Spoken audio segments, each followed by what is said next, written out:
Итак, продолжение темы Петербурга, как я съездила. Вот. 2 блокнотика я уже начала в теме Петербурга. У меня уже это можно увидеть в профиле. Я думаю, что я на этот момент уже это выложила.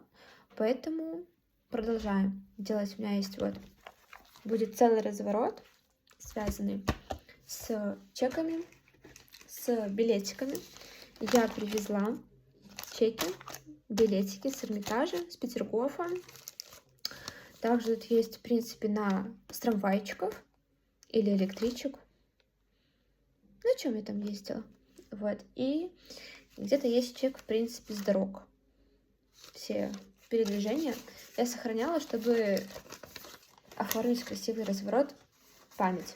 А еще у меня есть карта Эрмитажа. Я не знаю, она мне понадобится, но может быть. Поэтому давайте смотреть, что с этого выйдет.